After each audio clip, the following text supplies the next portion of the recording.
To avoid ever having to work hard again, a man quit his job, which paid only $3,000 a month, and packed up all his worldly possessions.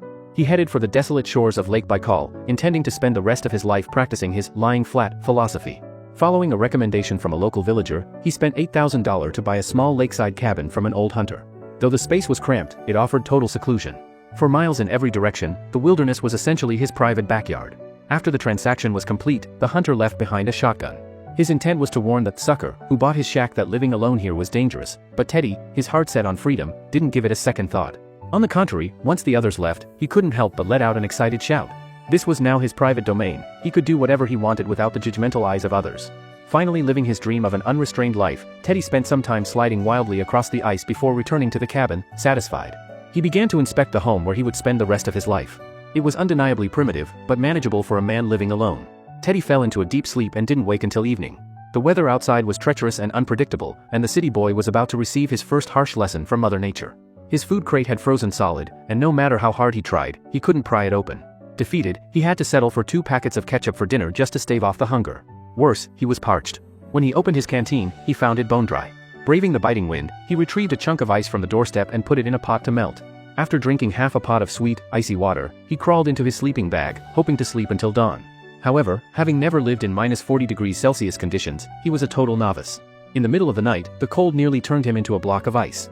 Realizing he had forgotten to stoke the fire, he hurriedly tossed several logs into the stove, and the temperature in the bedroom slowly began to rise. The next morning, Teddy stood alone on the frozen lake for a long time. For the first time in over 30 years, he was truly away from the clamor of the crowd. He soaked in the hard-won silence before moving his supplies inside. He did some light decorating, removing redundant curtains and filling the shelves with his books. The old, dusty layout was instantly refreshed. That night, as heavy snow fell outside, he sat comfortably on his bed, watching the unique scenery until he drifted off. The next day was another no-work day. He slept until he woke naturally, feasted on specially seasoned roasted meat, and took a swig of strong spirits to warm his body. With his shotgun over his shoulder, he strolled through his backyard. Compared to the fast pace of the city, time here flowed slowly, making him feel entirely free from the shackles of life. One night, a strange, booming rumble echoed from outside. Creeping out to investigate, Teddy realized it was the sound of the lake ice cracking. Driven by curiosity, he lay flat on the ground, listening to the magnificent music of nature. The following day, Teddy used his tools to hack a hole in the ice. With a steady source of water, he finally treated himself to a hot bath. Still not satisfied, he plunged his entire body into the freezing lake water, experiencing the exhilarating fire and ice sensation. Suddenly, a brown bear appeared in his line of sight. Fortunately, the bear changed its mind and targeted the house instead of him. Teddy took the opportunity to bolt into a nearby outhouse before he could freeze to death. He waited until the bear finally wandered off before he dared to creep out. His home was a disaster. The bear had ransacked the place, and his once ample food supply was nearly gone. It was then that he realized why the previous owner had given him the shotgun. With no food left, Teddy tried his hand at hunting. However, he had zero experience. He finally spotted some prey, but because his aim was so poor, the shot went wide and scared the animal away. To make matters worse, while chasing the prey, he accidentally stepped into a trap. Thanks to the high quality of his boots, he only suffered a minor flesh wound.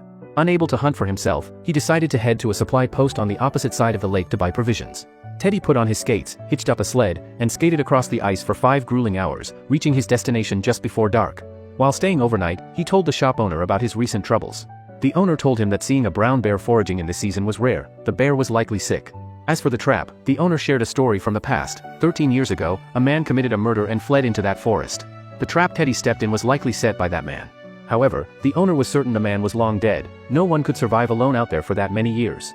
Hearing this explanation finally put Teddy's mind at ease. The next day, as Teddy prepared to head back, the owner warned him that a massive blizzard was coming and told him to bolt his doors and stay inside. Teddy made a fatal mistake. He severely underestimated how long the blizzard would last. His prepared firewood ran out quickly, forcing him to brave the raging winds to fetch more from outside. But the storm was more violent than he imagined. By the time he grabbed the wood, the whiteout had completely erased his vision. He struggled forward, clutching the logs, but without a sense of direction, he soon realized he was wandering further away. Exhaustion took over, and he realized he was utterly lost. In despair, he screamed into the wind and fired his gun into the sky, but his struggles were swallowed by the storm. He collapsed, ready to die. Just as death was closing in, a miracle happened.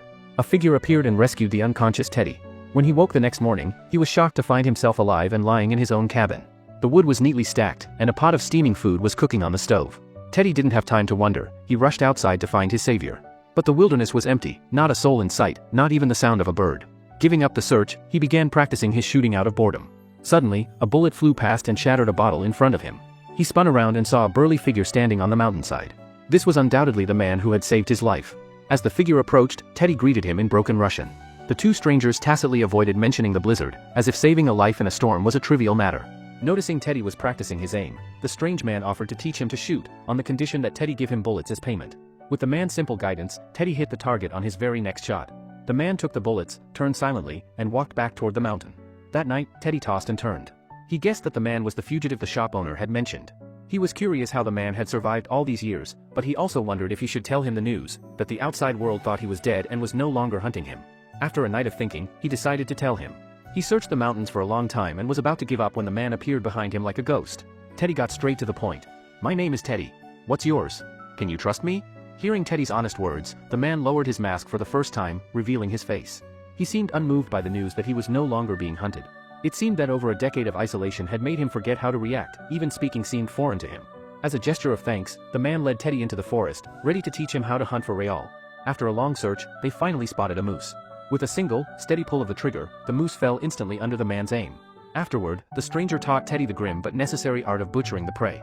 Once the meat was partitioned and brought back to Teddy's cabin, Teddy poured a glass of spirits for the silent man. The man stared at the glass, hesitating for a moment before knitting his brows and draining it in one gulp. Having not touched alcohol for 12 years, his body was no longer accustomed to it. Seizing the moment, Teddy asked him how long he had been out here.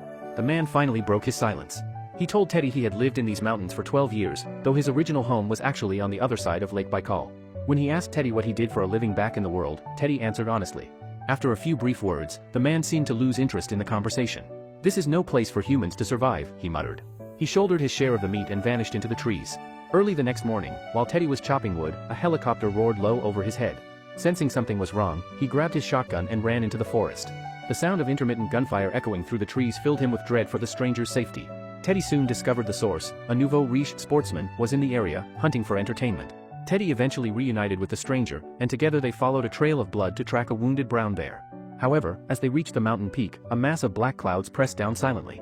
Alexei, experienced in the ways of the wild, knew this was the herald of a massive blizzard.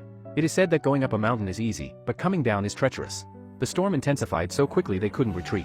They were forced to grope through the whiteout until Alexei found a hollow, a hole he had dug long ago. They cleared the snow and crawled inside. While it blocked the wind, the temperature remained lethally low. To keep Teddy from falling into a terminal sleep, the man finally told his story.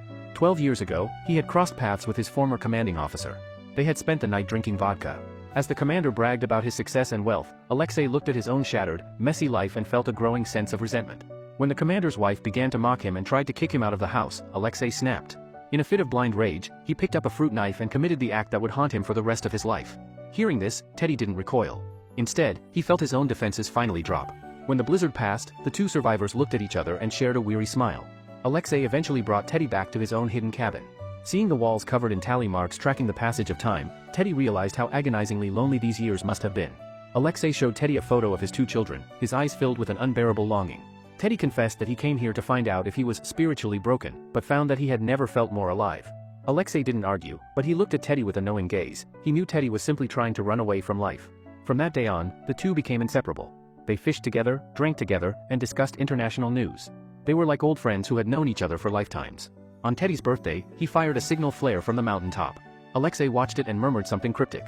The next morning, hearing people approaching, Alexei instinctively fled into the woods to hide. Teddy hurriedly hid his belongings and climbed into bed, pretending to be asleep. It was the villagers from across the lake. They had seen the flare and come to check on him.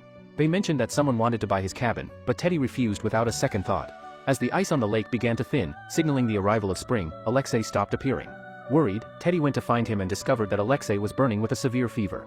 Seeing Teddy fussing over him, Alexei mocked himself, saying it had been many years since anyone had cared for him. That night, seeing no improvement, Teddy offered to go to town for medicine. Alexei refused, looking at Teddy with gravity. "Can you stop crying?" he asked softly. The next morning, Teddy was chopping wood when he turned to see Alexei standing in the doorway. Alexei had written a letter in Russian that Teddy couldn't understand. He asked Teddy to deliver it to a specific location but warned him never to mention his existence to anyone.